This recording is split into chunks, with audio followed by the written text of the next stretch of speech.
What's up, guys? Marvel Madness here, and we are over at Overtime Cards. We are with my local card shop today. We are going to be opening a Marvel Topps Chrome shops box. We're going to see what we can pull out of here. There's a lot of things that we can talk about today, and we will talk about today. But yeah, I'm glad to have a couple of buddies with me that are at Overtime Cards. You want to introduce yourselves? What's your guys' names? So I'm Tate. I work at the podcast here at Overtime as well, and Okay, absolutely love cards and really look forward to shooting this episode today. that's awesome. Yeah. Okay. Yep. Okay, gotcha. Cool. And then just for the stream, I'm Chauncey. I'm also lucky enough to work here and just, excited to be on, excited to join a live here. Yeah, Be a good one. that's right. And we'll be recording too. So What's going on, everybody? Welcome back to Overtime Cards. I'm Tate, and this is Chauncey, and we are here with Joshua from Marvel Madness. Joshua, thank you so, dude. I don't want to get that wrong. I tell you. It's good. you're good. You're good. Just flip it. It's fine. What's going on, everybody? Welcome back to the Overtime Cards podcast. I'm Tate, here with Chauncey and Joshua from Marvel Madness, his channel on YouTube. Joshua, thank you so much for taking the time to come on the podcast. 100%. I'm a local customer, as well as I do have a card content show called Marvel Madness MCU. I appreciate that.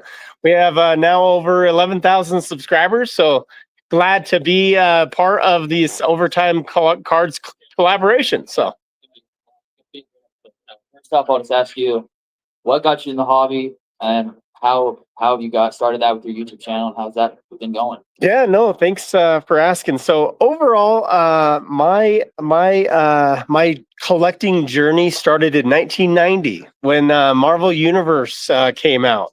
1990 Impel. That was the very first set that came out. I was 10 years old. So that's when my collecting journey started. And now I collected for 3 or 4 years until I was 16 years old. And then I started dating girls. So I had a big 20-year plus hiatus. And then just right after COVID, just came right back into cards. Been doing my content for over 4 years now, along with a bigger content creator called Spidey Hits. But now I'm really approaching where he's at right now at 11,000 subscribers. So I'm glad to be here. And it's going to be, that's great. That's awesome. What brought you back? 20 years, long time. Yeah. So I guess around COVID, 2020 per se, there were things selling on what's called golden auctions. We know what golden auctions is, but not everybody does. Golden auctions is an auction house that sells just a bunch of different trading cards, anywhere from baseball Mickey Mantle to Jordan, Michael Jordan rookie card. And then we have now Spider-Man and Wolverine and all this rookie things going on. So that being said, with all the Marvel and everything like that coming in, that's what happened is some of these cards in the 90s were selling for $5K, $6K at a PSA 10. I was like, what's PSA? I didn't even know what grading was actually. So in that aspect of things, I got into grading. I got into like knowing a little bit about how the card hobby works in baseball and all the different sports and Pokemon. And so Marvel has always been a sleeper, and so when this happened after COVID, it was just blowing things up. So I was like, what the crap? All my cards that was like in the 90s, I have binders and binders full. I'm going to go through them. I actually took binder cards out, was able to send it to PSA, and I got PSA Gem Mint 10s back in a binder form. So Binder book straight to a slab. PSA 10 on it. That's right. That is awesome. One of the first cards that I remember grading was actually a PSA 9 that came back, and it was actually my very first card from PSA. I spent a little bit more money to get it quicker because it was taking like over a year. And so I was like, I'm going to send this hologram in. And it was the hologram that I actually opened in a pack when I was 10 years old. So like, come on now, like you open up a pack in 10 years old and it comes back a 9. That thing's still in my collection. It'll stay in my collection forever. So that was pretty awesome.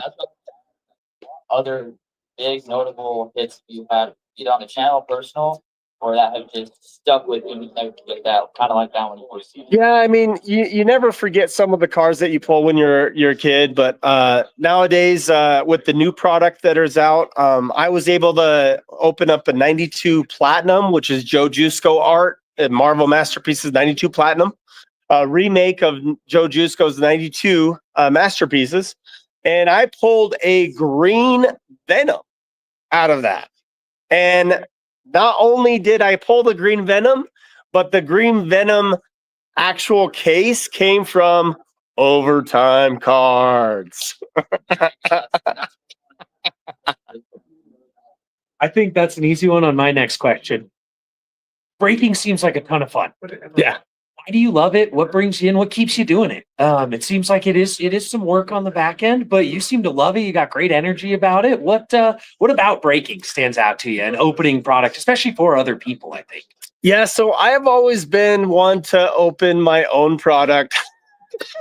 I don't ever sell my box spots for my PC stuff, right? And so the box breaks that I do have box breaks that I have buddies that actually pay money for the spots and all that, and I'll open these big boxes, But in general, just breaking Marvel, it's just it brings me back to the 90s. It brings me back to my childhood. That's kind of why a lot of us do it, is the nostalgia of it, right? When we were a kid and everything. So collecting in general, Marvel cards, it's a passion of mine. I actually, if you were to just be like, okay, here's a Michael Jordan collector, here's a Kobe Bryant collector, I'm actually a Wolverine PC collector. So I have tons of different Wolverine cards, graded, non-graded. I even have a 101 out of 2021 Marvel Premiere of Wolverine. And Batsky was the artist on that one, and I'm very happy to have that in my collection. So What made you choose to go into Marvel instead of sports or anything like that? Why Marvel? yeah, so I haven't been always into sports, to be honest. I was one of those that, like, when everybody was pulling their Ken Griffey Jr. card at that time when I collected cards, I was looking at my Marvel cards, looking at all the stats on the backs of the cards and everything. In 1991, Marvel Universe had all the stats on the back. So I was just reading the back of my cards. And I got into a little bit of comics, but not too many, but mostly it was the Marvel cards. And I'd have to say sports. I mean, I respect the grind. I respect the hobby. And I do welcome any sports guys that want to actually check out the Marvel, right? But that's really what I'm here for, is the Marvel, yeah.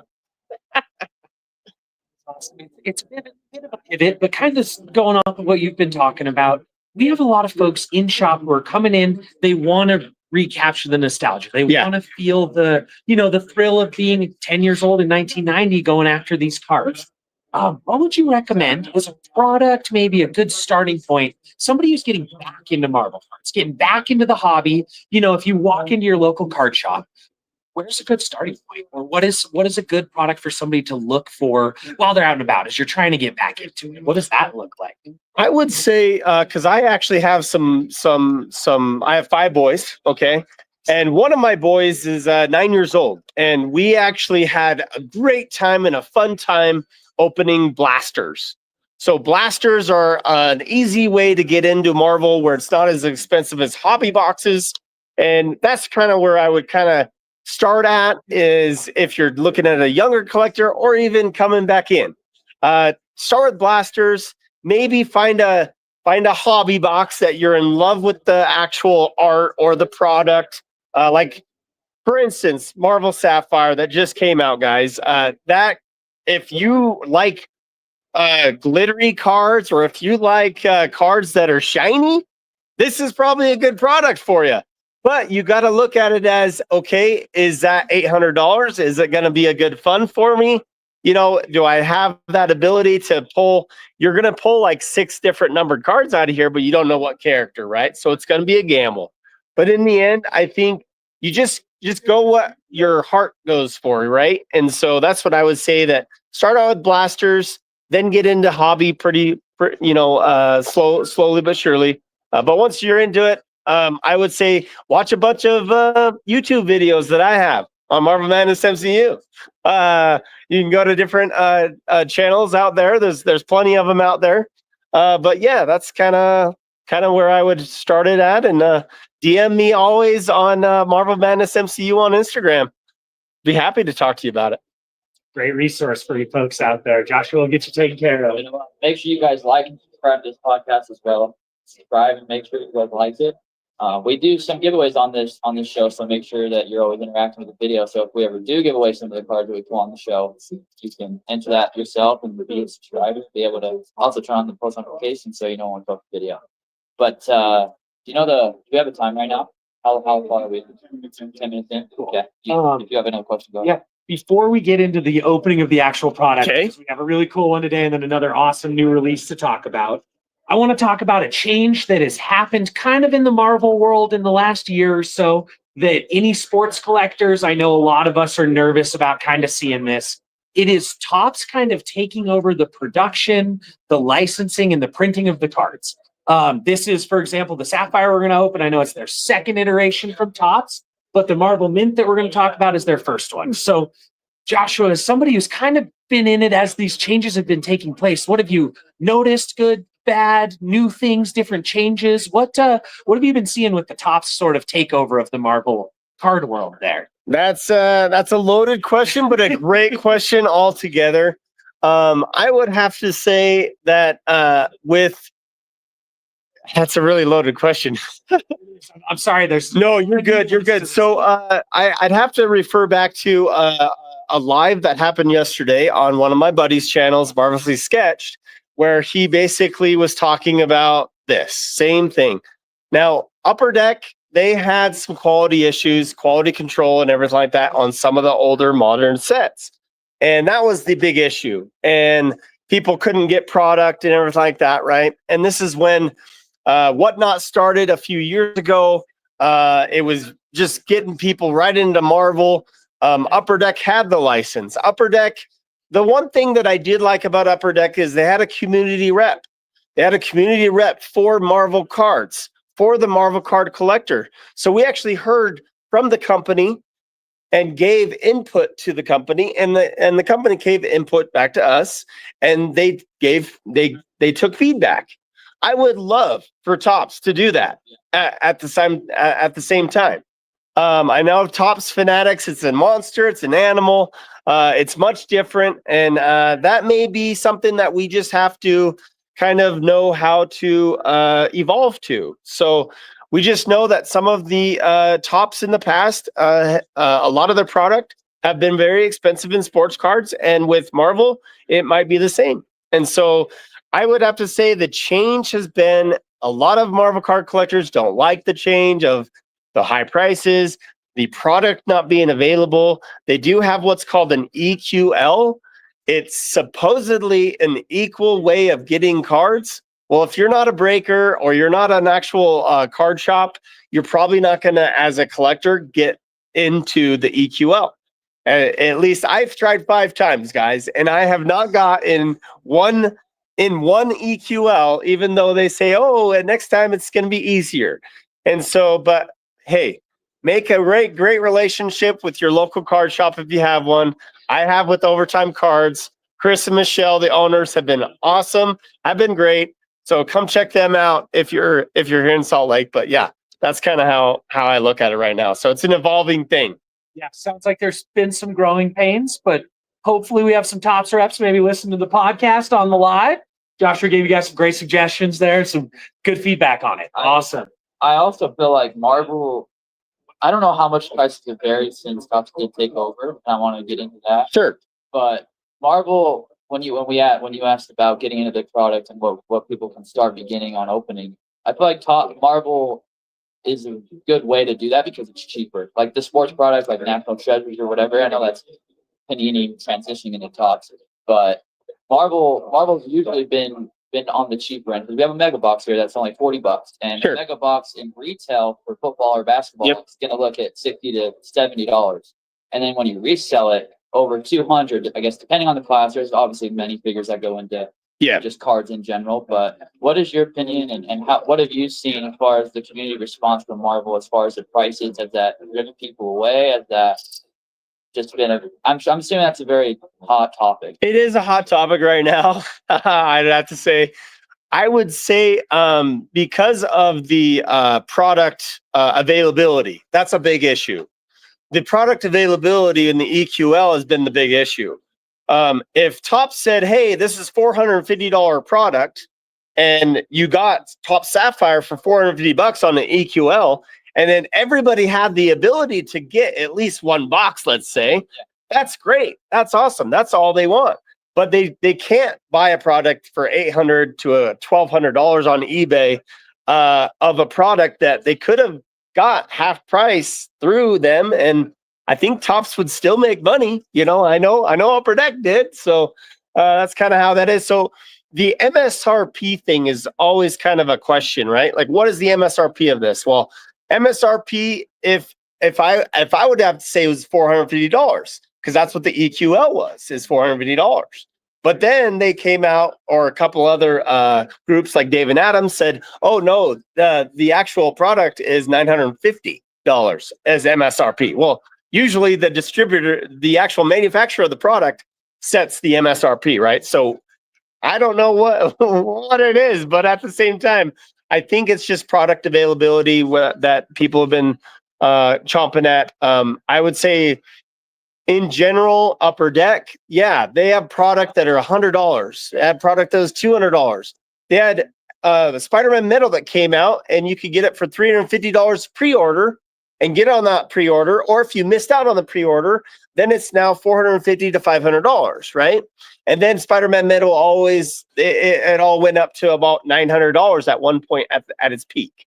So I would say the pre-ordering was big with Upper Deck, and a lot of us collectors got in on the pre-order because we would know where the links were. All the sports guys probably not too much, right? But we did. And so if they were allowing collectors, or some sort of realm of collectors, being able to get a pre-order of some kind, maybe, hey, if you're a content creator and you have over 5,000 subscribers, you can actually get in on this pre-order or something like that.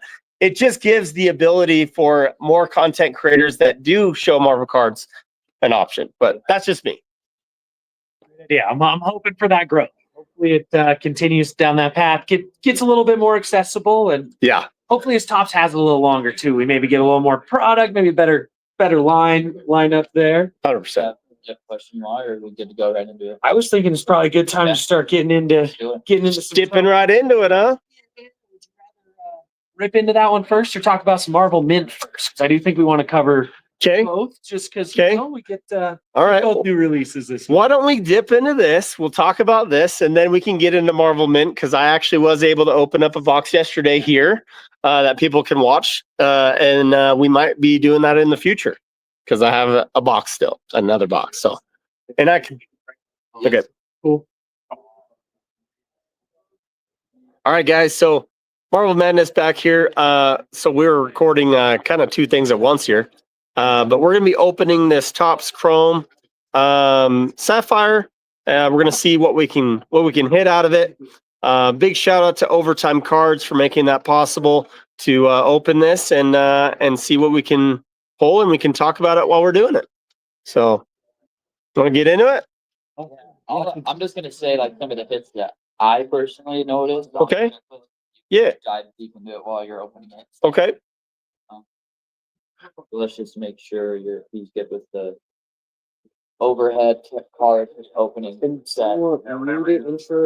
Okay, now you do, just so you know, you do get 5 to 6 numbered cards out of every box. And I think the lowest that I got was out of 10.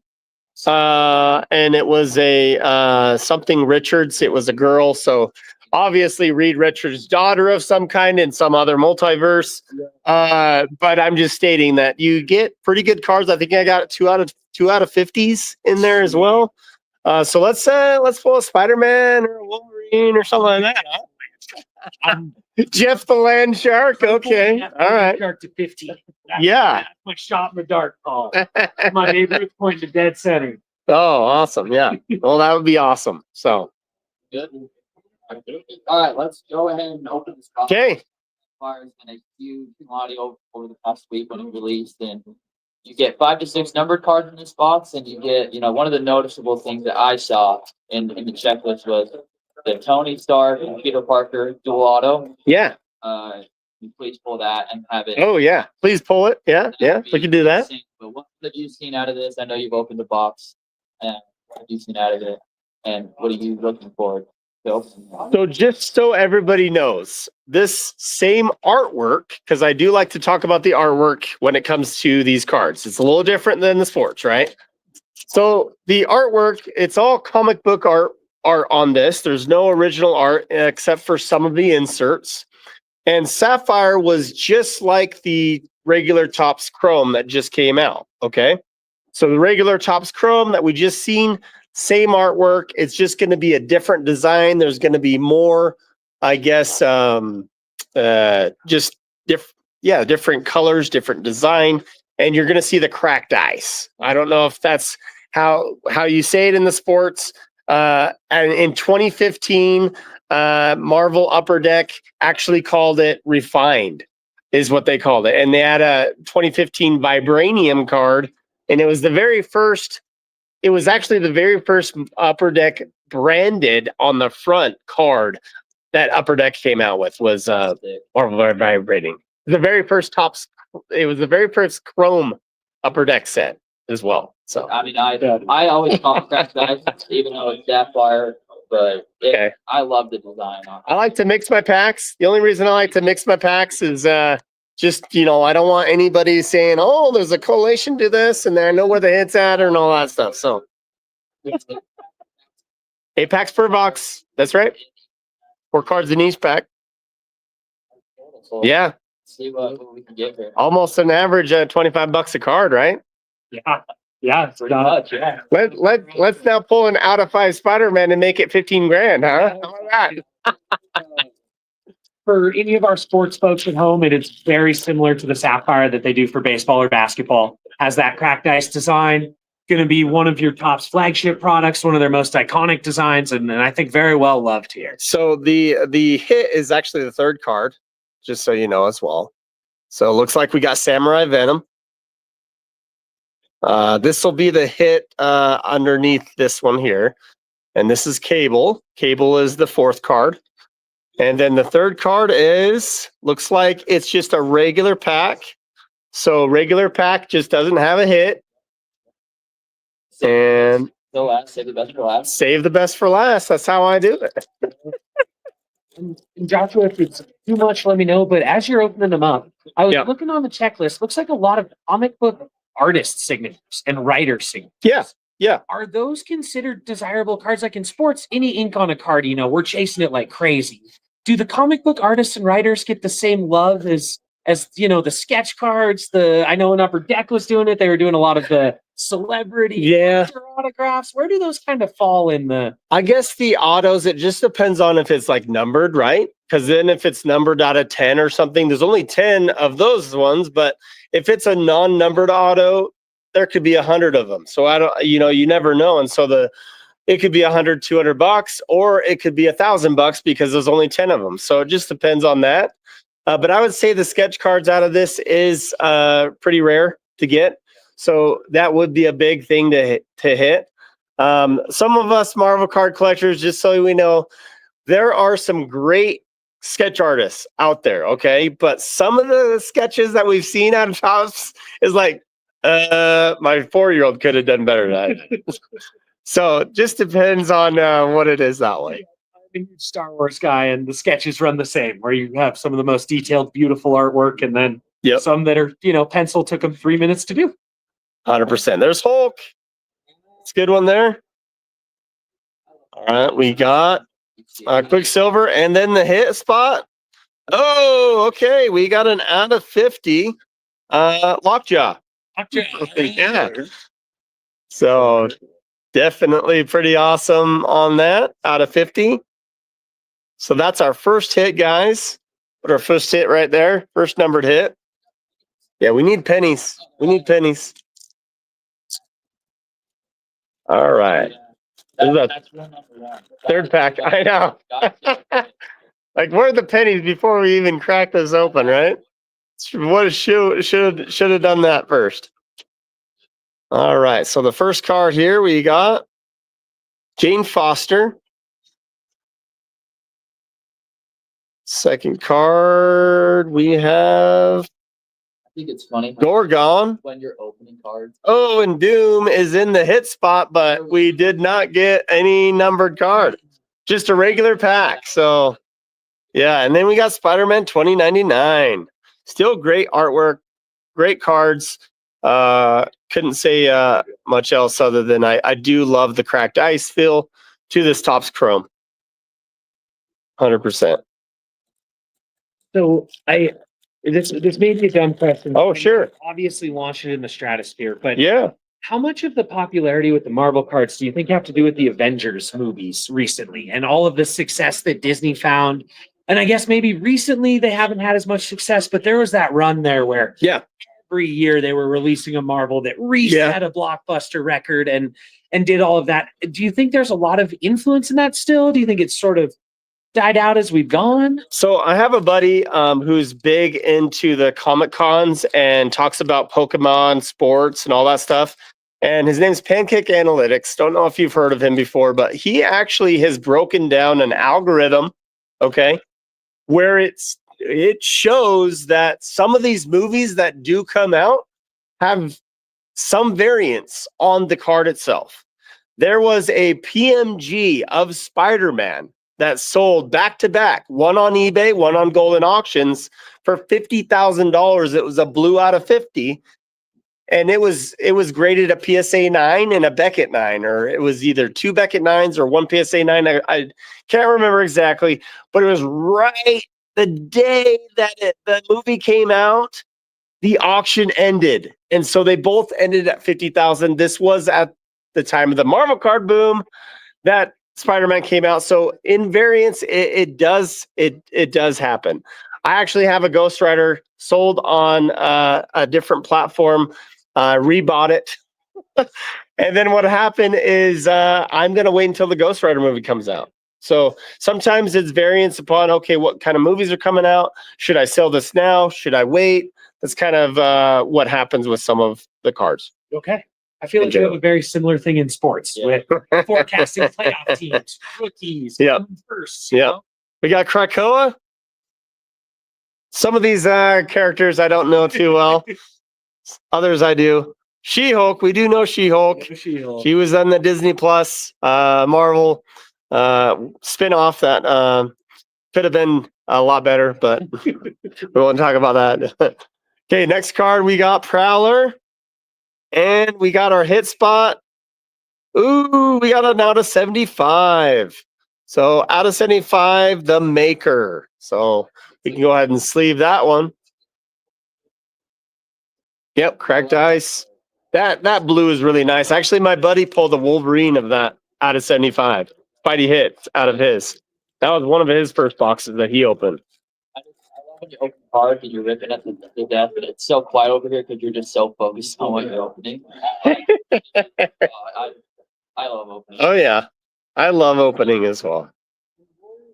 Close up for this for everybody at home, but something you don't see in these Sapphire cards on the breaks is the detail behind them. So looking at the Maker, there's a beautiful cityscape behind in here. Yeah. You can kind of see it. We'll get a close up for you guys, but just the amount of detail is incredible that Topps put into them. Yeah. I mean, that's one thing that some of the Marvel card collectors said that they want to see. They want to see original art, not just comic book art that are in the archives, because these are just pulled right out of the archives of what is accessible to Topps to print.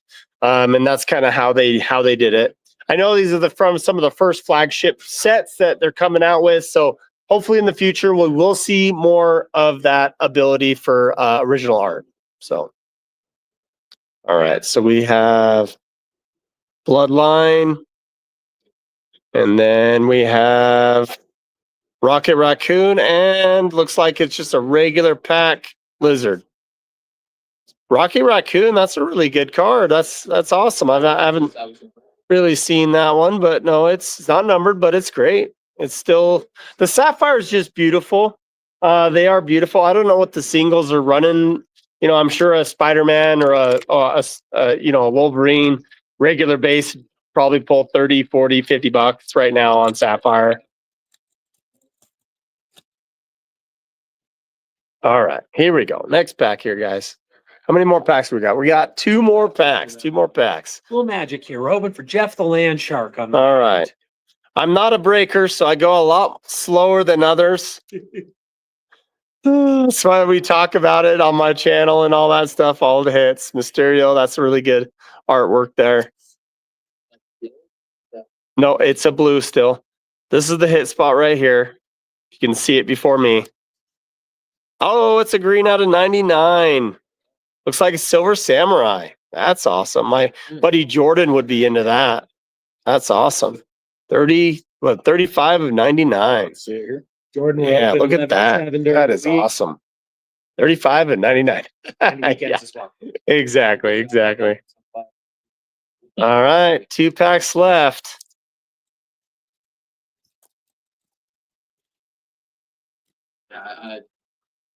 I could rave about the Sapphire all day. Oh, sure.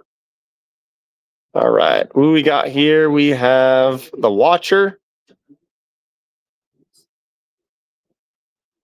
All right, we got Iron Fist. We got Crossbones, and our hit spot would be here, but it's just a regular Black Widow. So in general, it looks like we got three numbered cards out of the box, a box so far. That's a little lower than statistically, at least, that I've seen.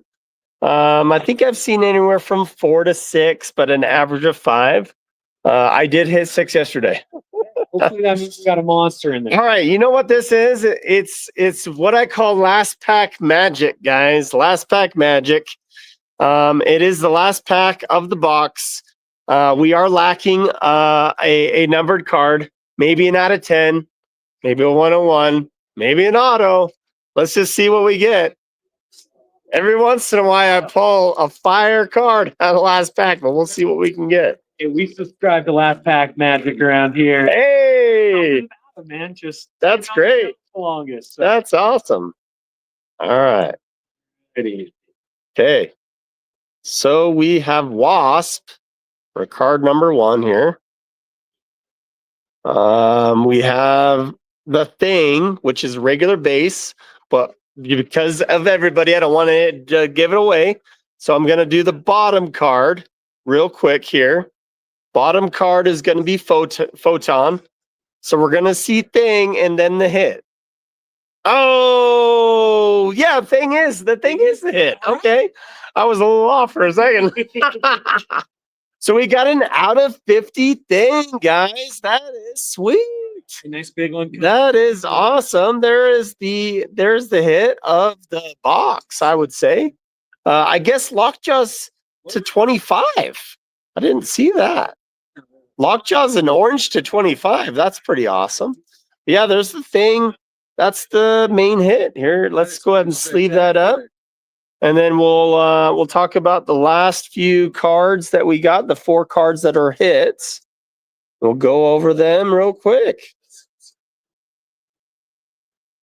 All right. Again, we're here at Overtime Cards, guys.